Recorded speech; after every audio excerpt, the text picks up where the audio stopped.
Unique sunrise Guwahati masters badminton প্ৰতিযোগিতাৰ সামৰণি 2 ডিচেম্বৰৰ পৰা সৰুসজাই অৰ্জুন ভোগেশ্বৰ বৰুৱা ক্ৰীড়া প্ৰকল্পৰ ইনডোৰ ষ্টেডিয়ামত চলি থকা প্ৰতিযোগিতাখনৰ আজি সামৰণি পৰে অনুষ্ঠিত হয় বঁটা বিতৰণী অনুষ্ঠান অসম বেডমিণ্টন এছ'চিয়েশ্যনৰ উদ্যোগত অনুষ্ঠিত হৈছিল Guwahati masters BWF super 100 badminton প্ৰতিযোগিতা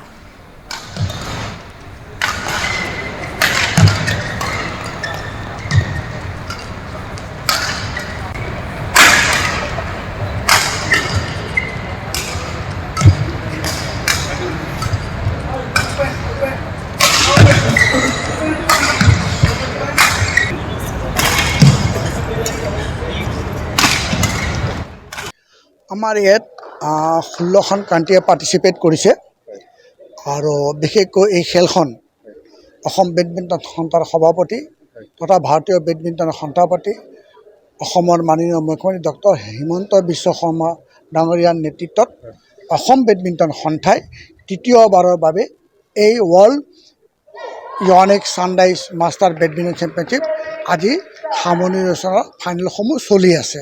আজি আমাৰ ইণ্ডিয়ান টিমৰ 3খন ফাইনেলত পাইছে আৰু আমাৰ নেশ্যনেল চেণ্টাৰৰ পৰাও দুগৰাকী প্ৰতিদ্বন্দ্বীয়ে ফাইনেল খেলিব। আমি আশাবাদী ইণ্ডিয়াই আজি 3টা মেডেল পাব বুলি আৰু টুৰ্ণামেণ্টখন সুন্দৰভাৱে হৈ গ'ল। টোটেল 327গৰাকী প্লেয়াৰ আহিছিলে, তেওঁলোকৰ লগত 60গৰাকী ছাপোৰ্ট ষ্টাফ আহিছিলে আৰু আমাৰ টেকনিকেল ফ্ৰণ্টত 150গৰাকী আছিলে।